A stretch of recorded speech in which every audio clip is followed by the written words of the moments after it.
Olá a todos, o meu nome é Jorge Santos, CEO da Aqua em Sílico. Comigo está também Virgínia Carvalho, engenheira de projetos, e no back-office está a Mariana Matos, diretora de ID. Sejam muito bem-vindos à série de webinars que estamos a preparar para ajudar as hectares a se adaptarem à nova Diretiva Europeia das Águas Residuais. Este primeiro webinar tem como tema maximizar a remoção de nutrientes. Virgínia, tens a palavra para nos falares da agenda deste nosso webinar. Sim, vou já dar início. Aqui temos então o alinhamento do nosso webinar de hoje. Eu vou começar por fazer uma apresentação sobre a Aqua em Sílico, para quem não está tão familiarizado com os nossos serviços. E depois vou apresentar as novas alterações que a nova Diretiva Europeia das Águas Residuais Urbanas vai trazer e explicar os próximos webinars que estamos a organizar para ajudar as entidades gestoras das águas residuais a adaptarem-se a esta nova diretiva. O Jorge já irá depois apresentar um caso de estudo e as respectivas conclusões. E terminaremos o nosso webinar apresentando a nossa equipa e com uma sessão de esclarecimento. Nesse sentido, peço-vos a todos que, durante o decorrer das apresentações, caso tenham alguma questão, que a coloquem na secção pergunta e resposta, ou para quem está a usar o Teams em inglês, na secção Q&A. Passamos então à apresentação da Aqua em Sílico. Nós somos uma empresa que oferece serviços de inteligência digital adaptados para a gestão das estações de tratamento de águas residuais, quer sejam elas urbanas ou industriais. Somos especializados em engenharia de bioprocessos, mais especificamente em modulação, simulação, design e otimização e controle de processos. De uma forma muito simples, gostamos de dizer que o nosso objetivo é aumentar a eficiência do tratamento de águas residuais e recuperar recursos naturais, como é o caso do biometano, dos biofertilizantes, dos bioplásticos e também da água para reutilização. É com este intuito que desenvolvemos uma ferramenta digital, a qual chamamos de UpWater. Eu estou com alguma dificuldade em passar os slides. Já está cá. Nós, como eu estava a dizer, então, é com o intuito de melhorar a eficiência de tratamento das águas residuais que desenvolvemos e implementamos um serviço digital a que chamamos de UpWater. Este serviço permite que as hectares atinjam a conformidade ambiental, ajudando no diagnóstico das anomalias que possam ocorrer durante os processos de tratamento, indicando quais são as melhores ações corretivas para as ultrapassar. Conseguimos dar uma estimativa da produção de novos bioprodutos. E ainda, esta ferramenta tem uma valência muito grande na qualificação das equipas técnicas das estações de tratamento de águas residuais. Isto tudo sempre com o objetivo da otimização dos custos operacionais. E é aqui, com esta valência da qualificação do UpWater, que estes workshops foram idealizados, uma vez que realmente o UpWater consegue guiar as equipas técnicas e mostrar-lhes, por exemplo, quais são as melhores atividades e quais são as melhores medidas que as equipas podem ter, por exemplo, para se adaptar a limites ambientais cada vez mais restritos. E por falar em limites ambientais cada vez mais restritos, temos aqui a nova Diretiva Europeia das Águas Residuais Urbanas, que foi aprovada o mês passado pelos membros do Parlamento Europeu.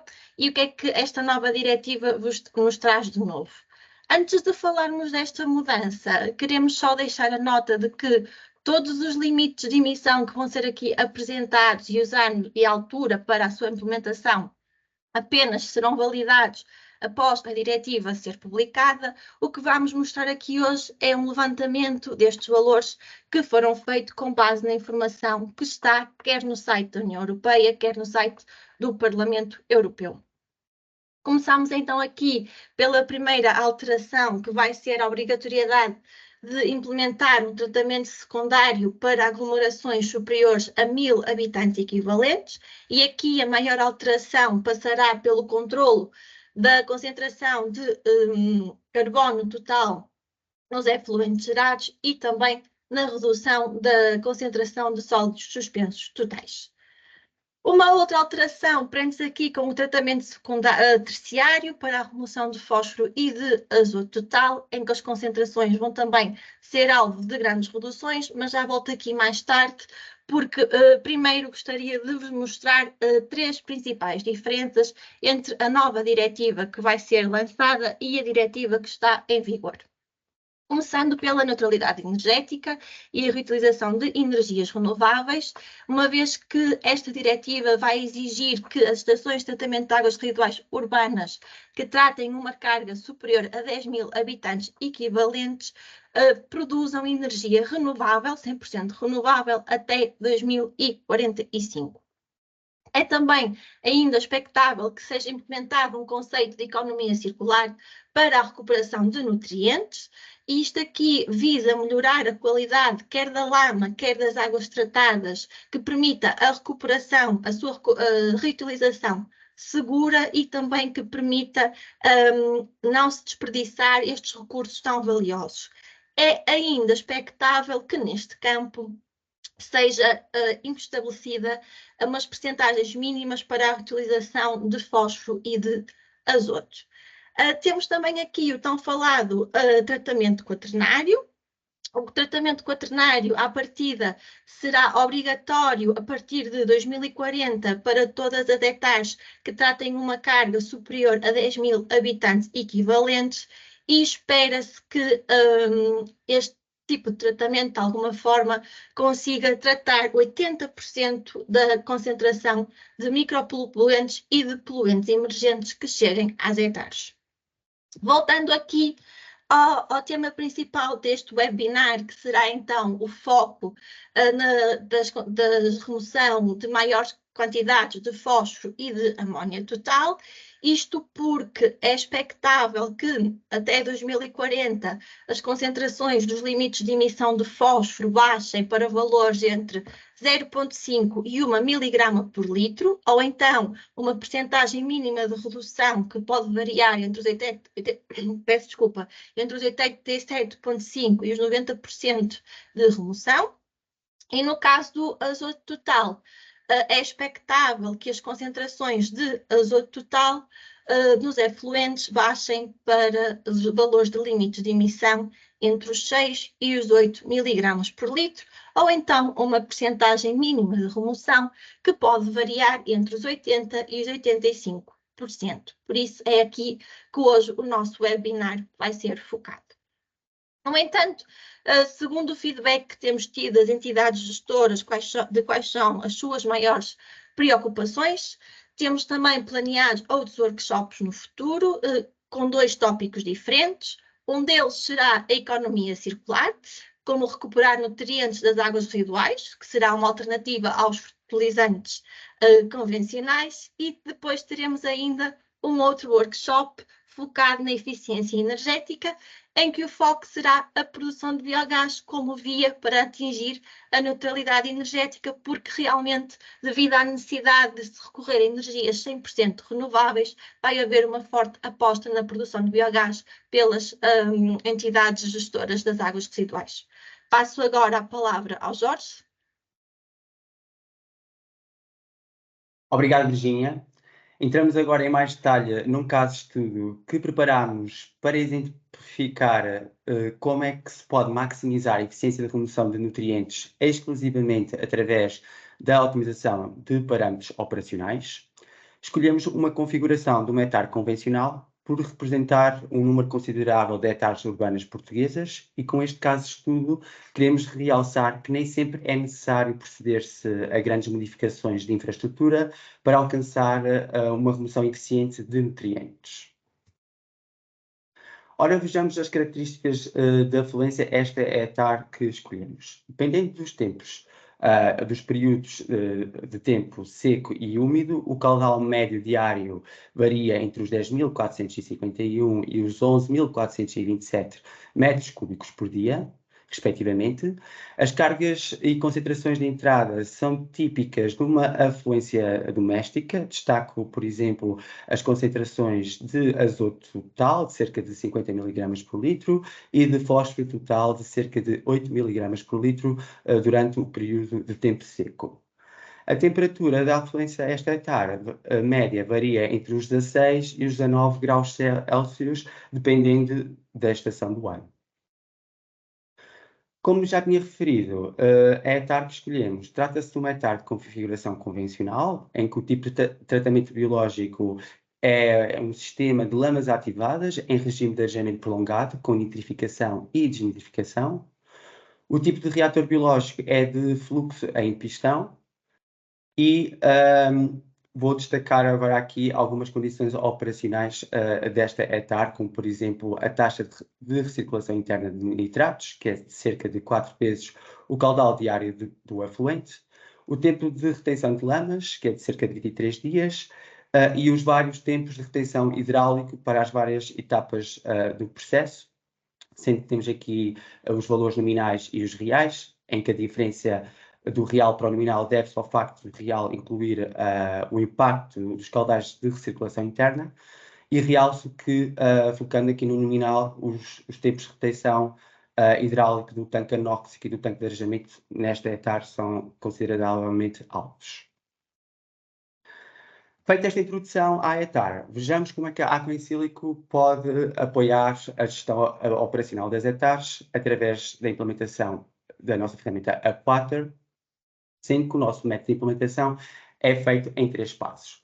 O primeiro consiste em realizarmos uma recolha dos dados históricos da operação, em que depois a qualidade desses dados é avaliada por algoritmos avançados. Destaco que é condição obrigatória termos acesso aos dados históricos do afluente, como por exemplo o caudal, pH, temperatura, CQO, TQN e fósforo total. Podendo em algumas etapas ser necessário realizar-se uma campanha de amostras durante uma semana para caracterizar parâmetros adicionais da afluência à etar. Como é que é feita a análise da qualidade dos dados? Na prática, os nossos algoritmos realizam análises estatísticas e verificam relações simples existentes entre os diferentes parâmetros. Por exemplo, a concentração de amónia do afluente nunca pode ser maior do que a concentração de azoto total, e também é feita uma comparação com rácios típicos neste tipo de indústria. Ora, vejamos que dados erróneos podem ser detectados e eliminados nos resultados laboratoriais usando a concentração de TQM, de azoto carjoidal, como exemplo.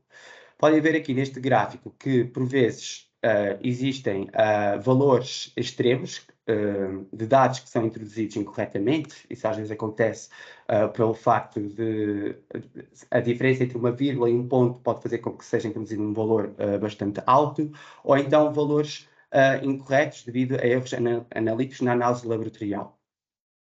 Existem também alguns tipos de problemas que consistem na ausência de dados. Algumas dessas razões acontecem porque há um período irregular de amostragem, como temos aqui, ou então, neste caso, neste conjunto de dados que recolhemos para as simulações, não existiam dados no início nem no fim, sendo que isto é uma ferramenta digital, nós precisamos ter esses dados.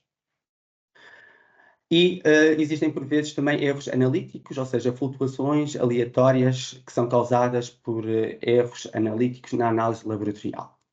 O que os nossos algoritmos fazem é identificar este tipo de erros que vêm nos dados que nós recebemos da etar e fazer depois a eliminação desses erros e filtrar os espaços vazios com novos dados, com base dos dados históricos. Podem ver aqui a vermelho o exemplo em que o nosso algoritmo, por exemplo, aqui neste período não existiam dados e esses dados foram criados com base da performance histórica. Temos aqui um outro exemplo de dados obtidos através de um sensor, neste caso a medir o CQO solúvel. De igual forma, temos também valores extremos. Muitas vezes acontece que os sensores ou deixam de adquirir e depois começa a aparecer sempre um valor fixo, muitas vezes são valores muito grandes, com valores muito altos, ou até podem ser valores igual a zero. Existem outros tipos de erros que acontecem quando o sensor está obstruído com sólidos, a linha de medição começa a baixar e estabiliza num valor que não é o real. E, de igual forma, o que os nossos algoritmos fazem é fazer esta identificação destes valores erróneos e depois filtrar com base no comportamento histórico da etar. Como podem ver aqui a vermelho, estes dados foram eliminados. O segundo passo consiste em mimetizarmos todos os processos físicos, biológicos e químicos num simulador, sendo que as simulações são depois iniciadas com os dados históricos que recolhemos e depois essas simulações continuam à medida que vamos recebendo novos dados online e offline. Dado que para esta etapa é necessário reunir informações sobre as dimensões físicas de cada unidade processual, refiro-me aqui aos volumes, alturas de cada processo, e as configurações de controle, tais como os set points dos caudais, pH, temperatura, o doseamento de químicos e arejamento, entre outros parâmetros relevantes. Nós utilizamos este simulador comercial por ser user-friendly e conseguimos aqui, no fundo, replicar todos os processos que existem, mas realço que os modelos preditivos que utilizamos são modelos que foram desenvolvidos por nós. Temos modelos biológicos e modelos hidráulicos para diferentes processos das etares. Se tiverem curiosidade em querer saber mais sobre estes modelos preditivos, eles foram publicados na revista Water Research. Temos duas publicações que mostram no fundo, a capacidade preditiva dos nossos algoritmos em comparação com outros modelos da literatura e de outros softwares comerciais, no quais nós testamos o nosso algoritmo em hectares com configurações distintas, em Portugal e também hectares na Dinamarca, também para mostrarmos aqui a capacidade dos nossos modelos biológicos para preverem diferentes efeitos climáticos. Mas como o foco deste webinar é mais mostrar que tipo de soluções podemos trazer ao aplicar este tipo de ferramentas digitais, não fazemos aqui uma apresentação tão detalhada desses algoritmos, mas caso tenham esse interesse, podem consultar as nossas publicações na Water Research. Passo então à parte mais prática, que é que tipo de ações, que tipo de instruções podem obter com a aplicação destas ferramentas digitais. Existem dois tipos. O primeiro tipo de instruções que nós conseguimos fornecer é conseguimos simular diferentes cenários nos quais testamos diferentes estratégias de controlo e condições operacionais, sendo que o objetivo é dizer se a etar, com a infraestrutura que já possui neste momento, consegue alcançar os seus KPIs de performance. Caso isso não seja possível, fornecemos então outro tipo de instrução em que simulamos cenários em que, neste caso, introduzimos novos processos no layout da etar para ajudar então a etar a alcançar esses KPIs de performance, sendo que aqui neste caso usamos a capacidade da nossa ferramenta de simular diferentes cenários de forma virtual para fazer um benchmarking das melhores tecnologias que podem vir a ser implementadas.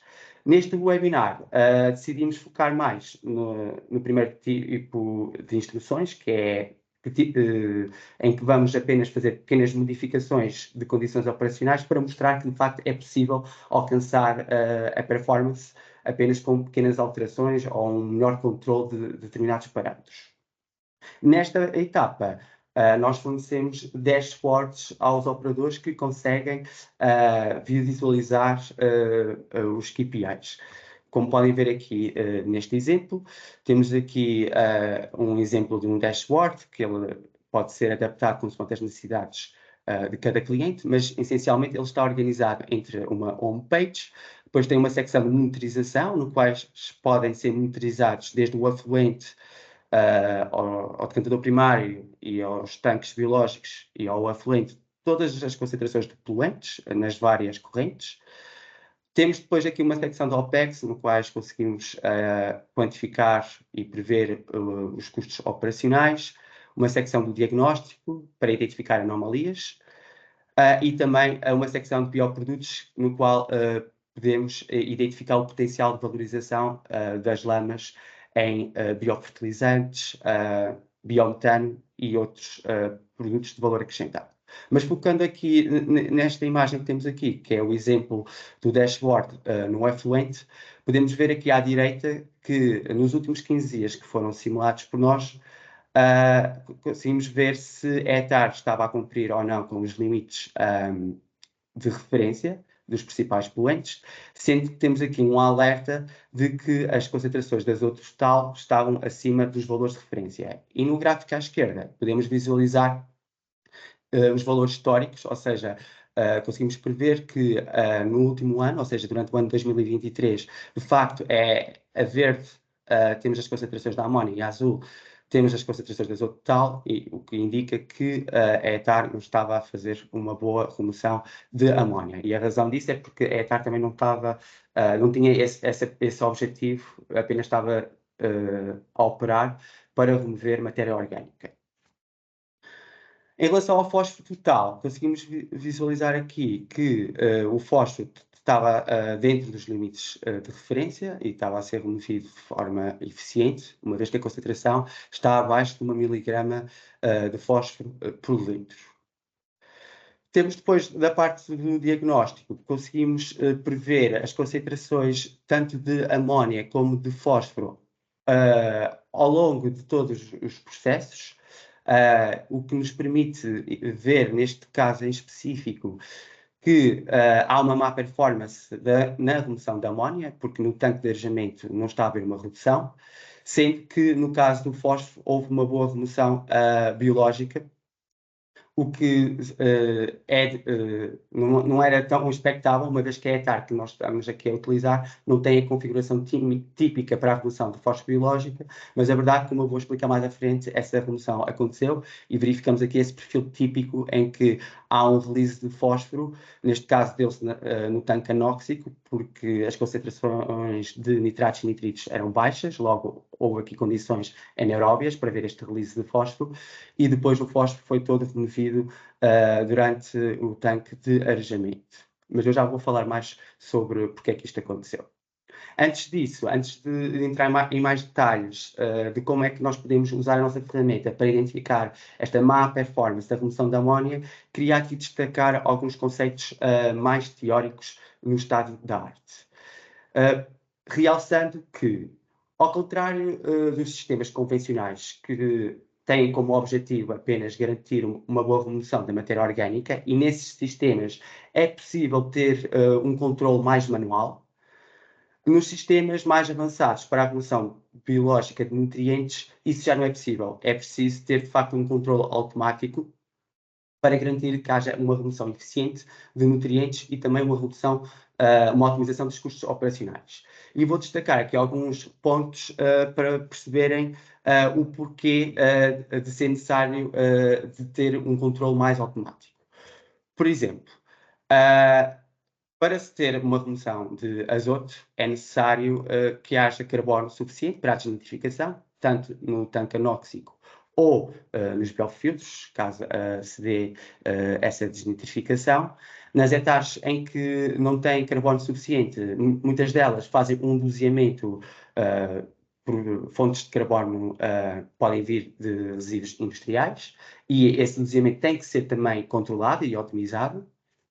No caso da remoção de fósforo, é necessário que haja ácidos gordos voláteis suficientes para garantir a proliferação dos micro-organismos que removem fósforo.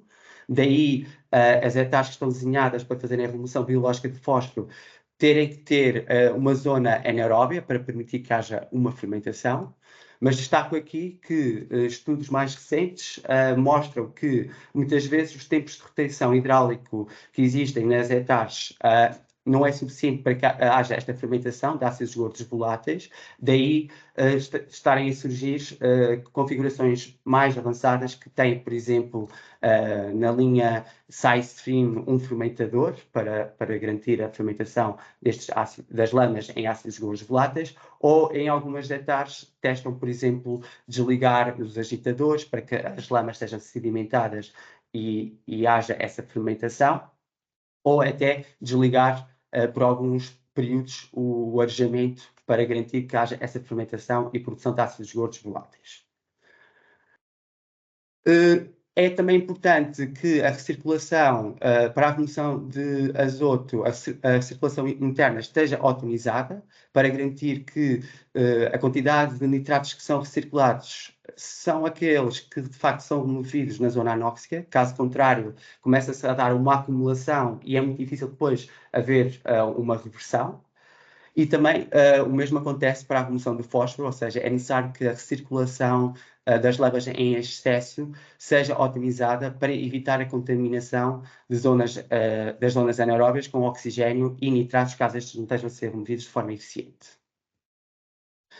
É necessário ter um tempo de retenção de lamas mínimo aeróbio para a nitrificação, e esse tempo varia consoante a temperatura, e de igual forma, para a remoção de fósforo, é necessário também ter um controlo não só mínimo aeróbio, tempo de retenção de lamas, mas também, não é tão reportado na literatura, é muito importante ter um controle das concentrações das lamas, de forma a evitar que haja uma libertação secundária de fósforo nos decantadores secundários, porque o que acontece em muitas hectares, que até estão desenhadas para remover fósforo biologicamente, é que há uma remoção biológica de fósforo no tanque de arejamento, mas depois, como a concentração de sólidos das lamas é tão alta, há depois uma libertação de fósforo nos decantadores secundários.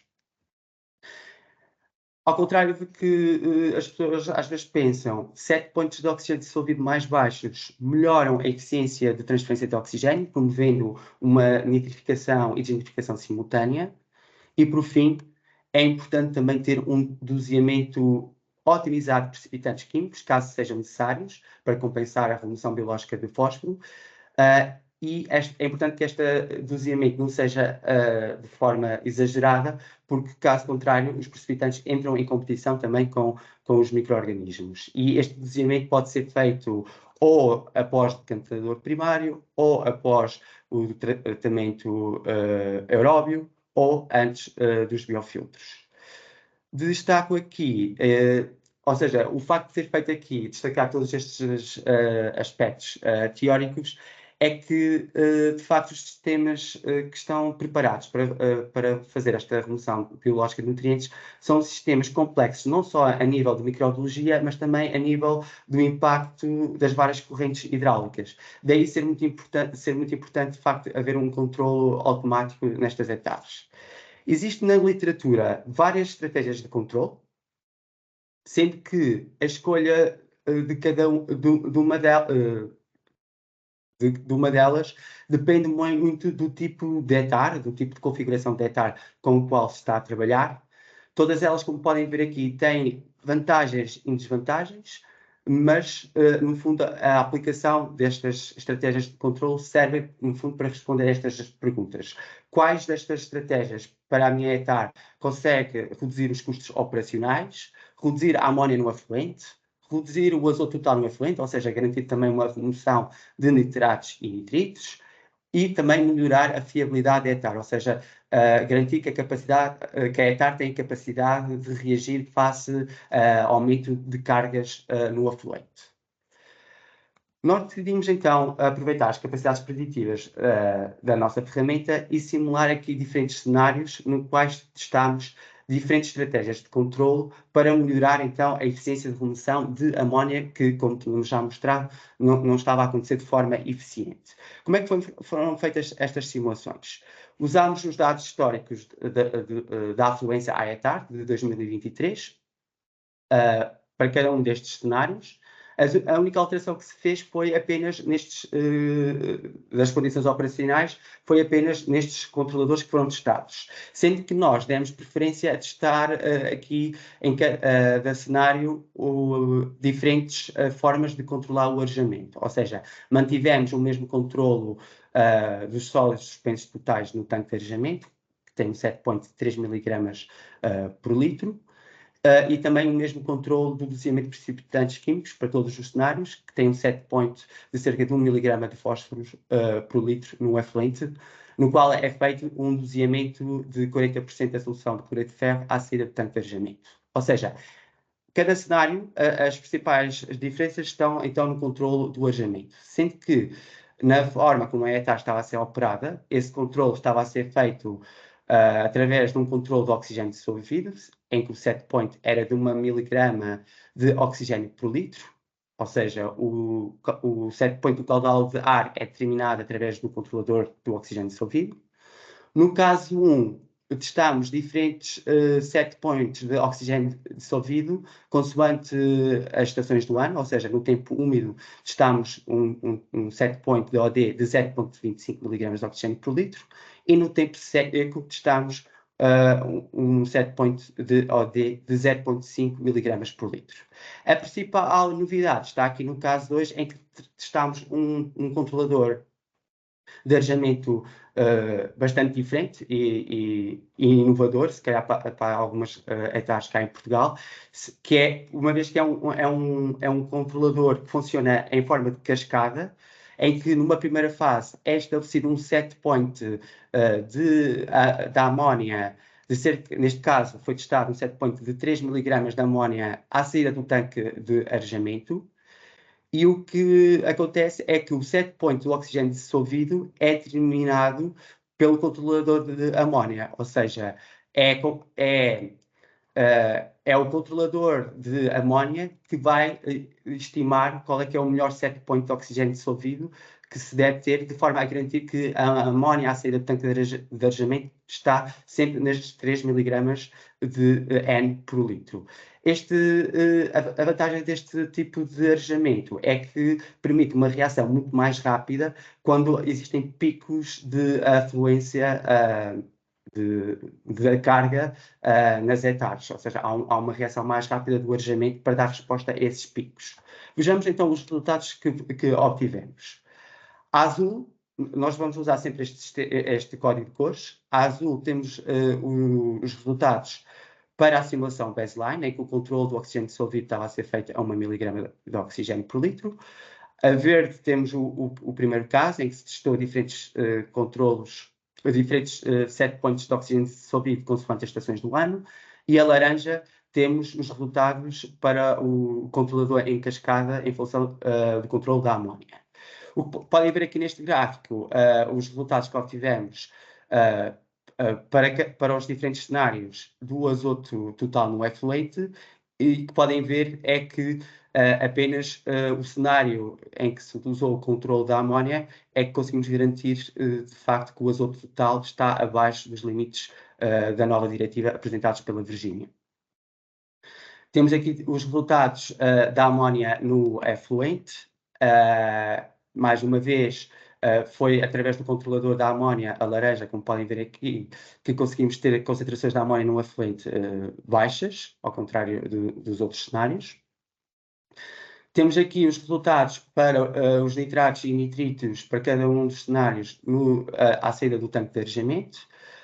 Aqui, em todos os cenários, essas concentrações de nitratos e nitritos são baixas, e a razão disso foi porque nós já tínhamos feito uma otimização da recirculação do caudal interno que vai do reator aeróbio para o anóxico, para garantir, porque nós queríamos aqui dar mais ênfase ao impacto das diferentes estratégias de arejamento, por isso nós otimizamos essa recirculação com um valor de 4 vezes o caudal do afluente para garantir, de facto, que havia uma boa remoção de nitratos e nitritos nas zonas anóxicas. Em relação ao fósforo total no efluente, como já tinha referido lá atrás, o cenário baseline já estava a ter uma boa remoção biológica de fósforo. Aqui aconteceu em todos os cenários uma boa remoção.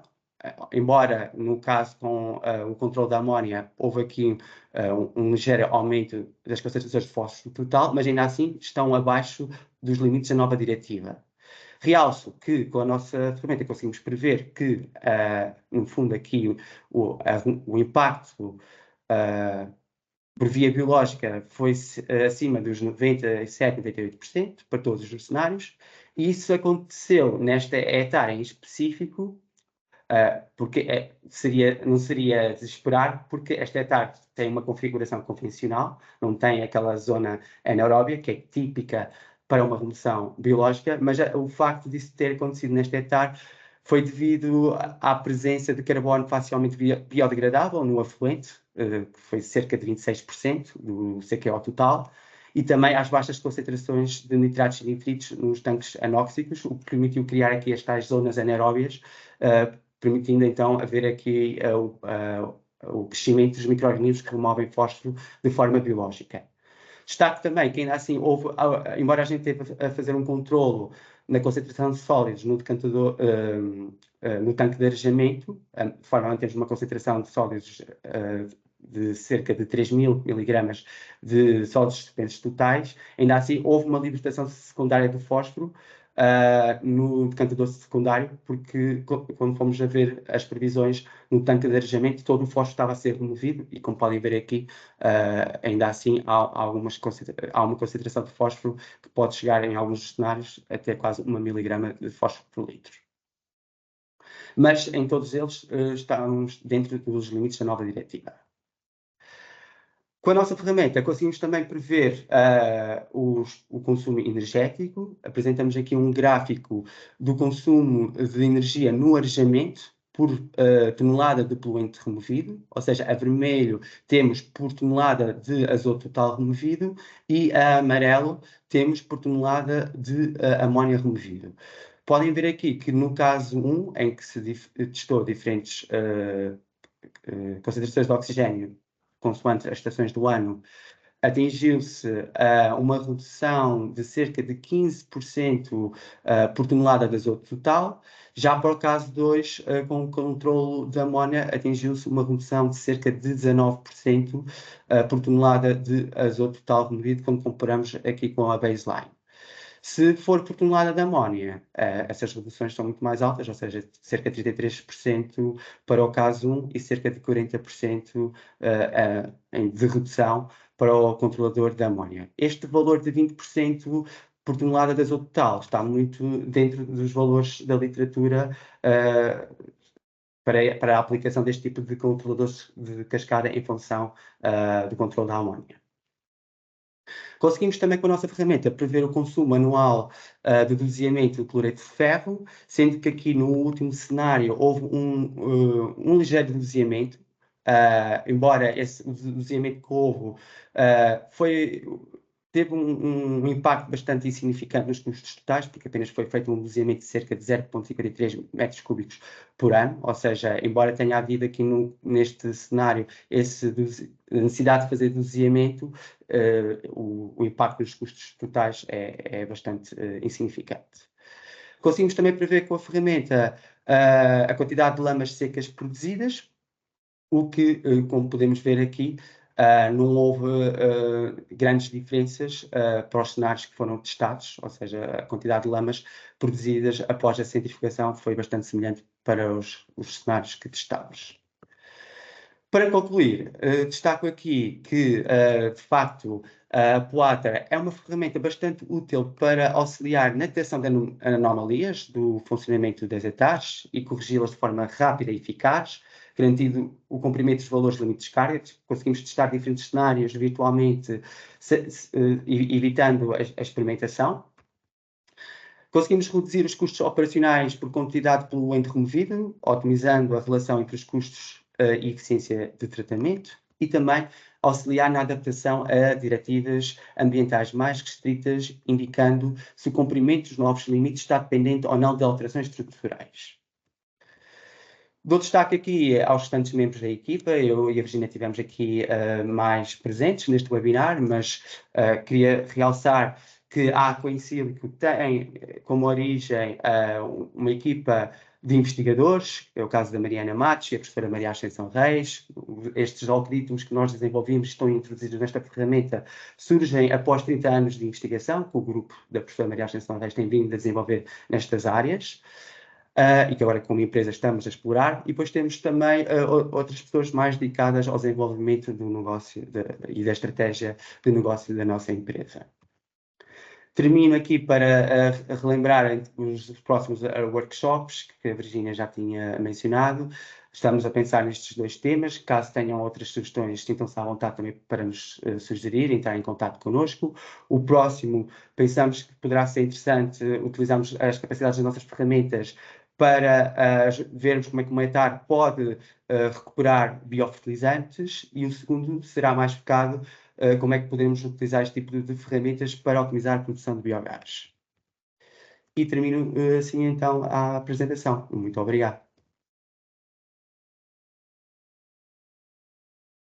Se alguém tiver alguma questão que gostasse de ver respondida, pode deixar a questão na secção pergunta e resposta. Já temos lá uma ou 2 questões, mas se houver mais questões, podem nos colocar lá. Temos agora aqui algum tempinho para responder a essas questões. Consegues identificar alguma pergunta que já tenha sido colocada? Sim. Podemos começar. Está aqui uma questão que é: o vosso serviço permite antecipar qual a influência de determinadas condições climáticas no processo de tratamento? Sim, na verdade, isso, como eu tinha apresentado, nós fizemos essa validação dos nossos modelos biológicos, aplicámos a hectares cá em Portugal e na Dinamarca, e conseguimos prever a performance do tratamento biológico.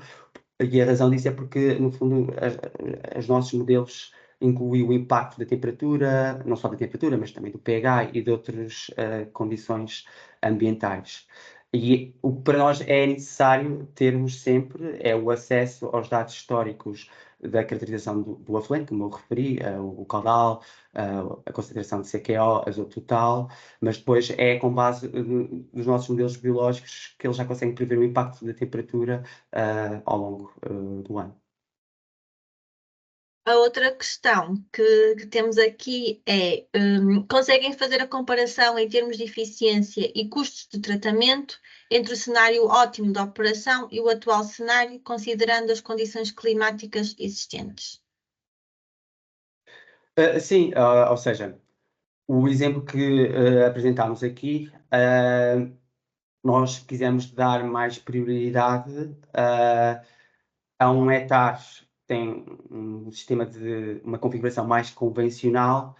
Como é que um hectare com essas características, ajustando melhor as condições operacionais, neste caso testar diferentes estratégias de controle, como é que se conseguiria garantir que esse hectare, apenas com diferentes estratégias de controle, conseguia de facto alcançar essa remoção eficiente de nutrientes? E vimos que aqui com a estratégia do controle da amónia, a hectare que estávamos a estudar cumpriu com esses limites. Mas caso isso não acontecesse, a outra hipótese que nós poderíamos fazer, utilizando a nossa ferramenta, era, ou seja, introduzir novos processos no layout, processos mais avançados de biológicos, e estudar o impacto que a introdução desses novos processos vão ter na performance da hectare. Ou seja, fazer aqui uma espécie de benchmarking de diferentes processos para dar à entidade que gera a hectare informação de qual é que é o melhor processo a investir e a construir e a atualizar na sua hectare. A vantagem de usarmos estas ferramentas digitais é que podemos fazer aqui vários testes virtuais, obter várias informações, ou seja, não só em termos de eficiências biológicas, mas também de custos operacionais, para ajudar a perceber de facto qual é que é a melhor tecnologia que a etapas pode introduzir. Esse é um tipo de estudo que nós também fazemos. Não foi o que abordámos neste webinar, mas é possível. Sim, e no fundo isso depois poupa tempo de implementação, não é? Porque de testes, neste caso. Sim, e é importante aqui realçar, Virginia, é que às vezes processos biológicos avançados nem sempre significa que, quando eles são implementados na nossa etapa, ou seja, com uma configuração que é diferente e com características de afluências que são diferentes, nem sempre significa que esses processos avançados vão ser eficientes, não é? Daí estas simulações virtuais são boas para ajudar realmente a ETAR a perceber se determinadas tecnologias que estão a ser promovidas, se de facto são úteis para a ETAR com as minhas características e com a configuração. Exato, até porque as características do efluente vão influenciar muito o tipo de processos mais adequados para a ETAR. Por isso é que é também importante fazer esta caracterização inicial do efluente, para conseguirmos perceber quais são os Sim. melhores processos. Sim, e eu acho que, pronto, nós aqui apostámos mais em fazer os cenários que fomos simular, foi mais focarmos aqui na otimização do arejamento e de algumas condições operacionais, como as recirculações internas, porque da nossa experiência de trabalhos que temos vindo a fazer com alguns clientes, vemos que, de facto, muitos dos problemas de performance estão relacionados com a necessidade ainda destes parâmetros serem otimizados. Não quer dizer que sejam todas as etares que isso aconteça, mas eu acho que a nossa estratégia tem sido sempre o ponto de partida, verificar se as condições operacionais ou mesmo como o controle do arejamento está a ser feito, está otimizado e só depois então partir para o outro lado, que é testar diferentes, a introdução de novos processos. Exato, exato. Não sei se mais alguém tem alguma questão. Não vejo aqui mais nenhuma questão na zona das perguntas e respostas, mesmo na zona de conversa, não está mais Se nenhuma calhar, questão. Virginia, deixa aqui só, vou partilhar só um slide para também destacar os nossos contactos. Caso alguém tenha interesse em contactar-nos, até colocar perguntas mais específicas, querer saber mais sobre as nossas ferramentas de simulação, os nossos algoritmos, até se quiserem que a gente partilhe mais casos de estudo, deixo aqui os nossos contactos. Está o meu e-mail aqui em baixo, o e-mail da Virginia. Podem também fazer o scan com o telemóvel. Tem algo, penso que o acesso ao nosso LinkedIn, não é? Exato, exatamente. E pronto, se não houver neste momento mais perguntas, ficam os contactos para no futuro entrar em contacto. E pedir para estarem atentos aos próximos webinars que pretendemos preparar. Se tiverem sugestões também de temas que queiram que a gente use as nossas ferramentas para simular diferentes cenários, para perceberem o potencial, quer na recuperação de biofertilizantes, quer na produção de biogás, ou então outro tipo de processos, que nos deem essas sugestões, que nós estamos disponíveis para adaptar os conteúdos dos nossos webinars a essas sugestões. Uhum. Bem, já estamos mesmo aqui também no limite do nosso tempo também, não é? Então, se não houver mais questões, agradecemos a presença de todos